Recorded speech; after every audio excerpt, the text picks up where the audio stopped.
Paano kaya maglinis ng swimming pool? Hmm. Kung gusto nyong malaman, panoorin yung video na to. Let's go!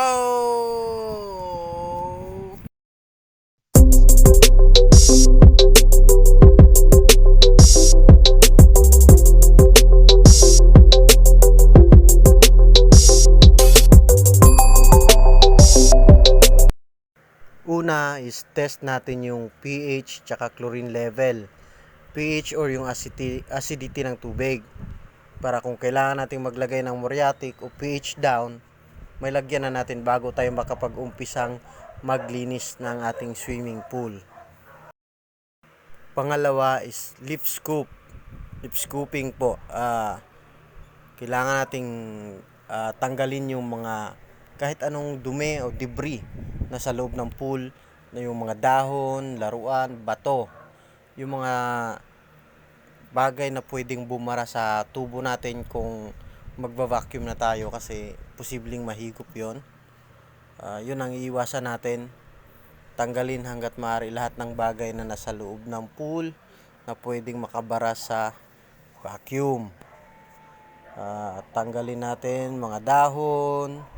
Yan, kagaya ng ginagawa ko ngayon yan. Tinatanggal ko yung nasa taas na part ng pool. Tapos yung pangatlo naman is vacuum the floor. Yung sahig ng swimming pool, ba-vacuumin na. Pero bago ang lahat, dapat malagyan muna ng tubig yung vacuum hose bago natin isaksak dun sa vacuum line natin or sa skimmer. So para maiwasan natin makahigop ng hangin yung ating motor. Yan po ang dapat ingatan natin o iwasan, na magkahigop ng hangin yung pump. Tapos ang pagba-vacuum ay ganyan lang po. Itutulak-tulak lang natin. Yan, mula sa kabilang side papunta dun sa kabilang side. Yan, tulak lang. Yan, nahigo po niyan yung mga vacuum, yung mga nahihigop yan yung mga buhangin, dahon na maliliit, mga alikabok na nasa ilalim, yung mga bumaba na nadumi. Yan, tulak nyo lang po. Kung yung swimming pool niyo styles na 8x8 o yung may mga V-cut po, pwede nyo sundan yung mga V-cut para hindi kayo maligaw kung saan na kayo banda na part naka-vacuum. Yan, tulak lang. Kung may mga dumi pang natira, balikan nyo na lang po. Yan.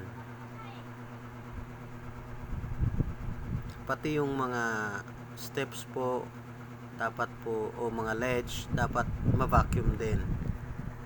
Pagkatapos po nating mag-vacuum, tanggalin na natin yung mga vacuum natin na gamit.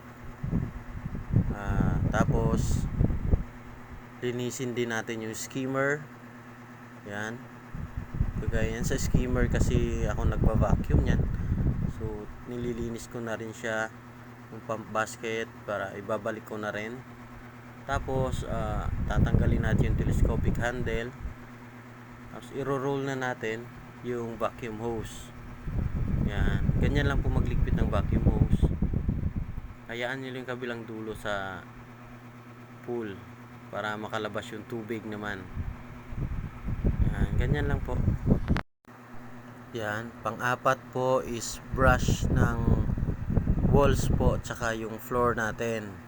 Pero bago po tayo mag-brush ng floor tsaka mag-apply na tayo ng chlorine. Ang pag-a-apply ng chlorine is pwedeng tunawin at ipaikot dun sa pool. Yan, depende sa laki ng pool ninyo kung gaano karami rin yung ilalagay ninyong chlorine. Yan. Ganyan lang po. Tapos i-brush na natin yung wall muna po. Yan. Tuturuan ko rin po kayo kung paano sa mga susunod nating videos, kung paano ang tamang pagbabrushing ng floor tsaka wall. Hindi na ho natin kayang isa-isa dito kasi mahahaba na ho ng gusto yung video natin. Yan. Sa ngayon po, sweeping lang po ang ginagawa ko. Kasi hindi naman siya masyadong nilulumot. Yan, ganyan lang po.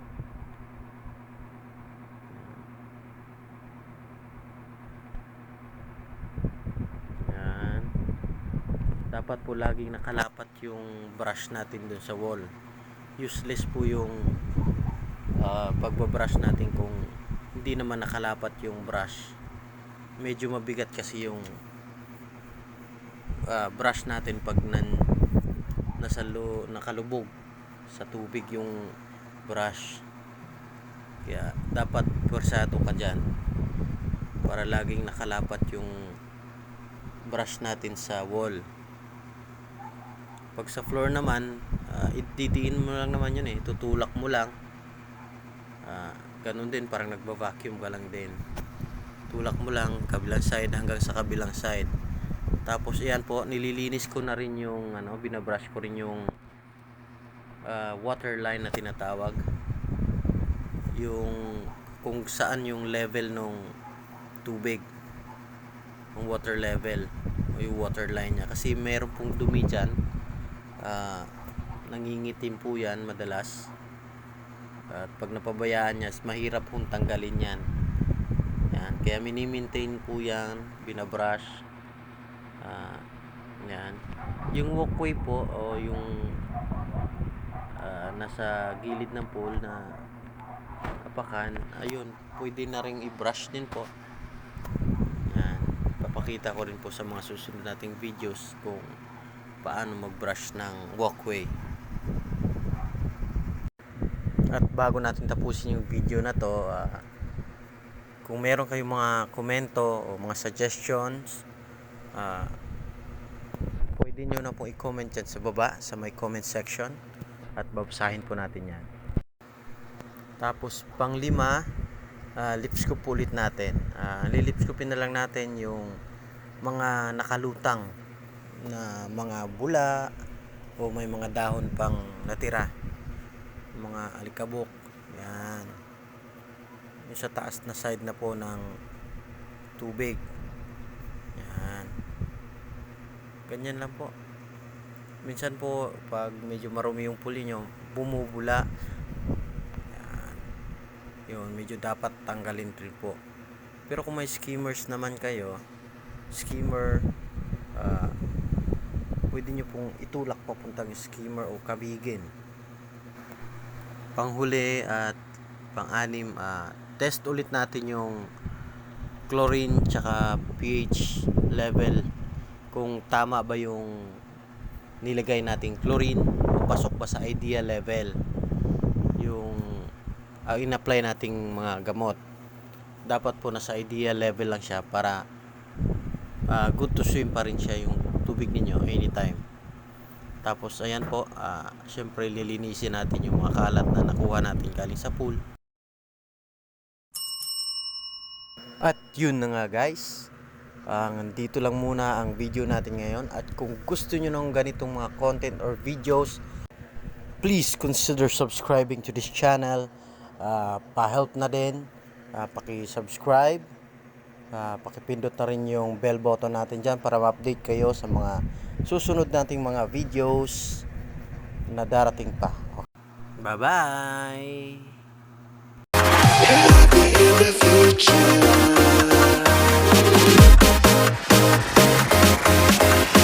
Happy in the future.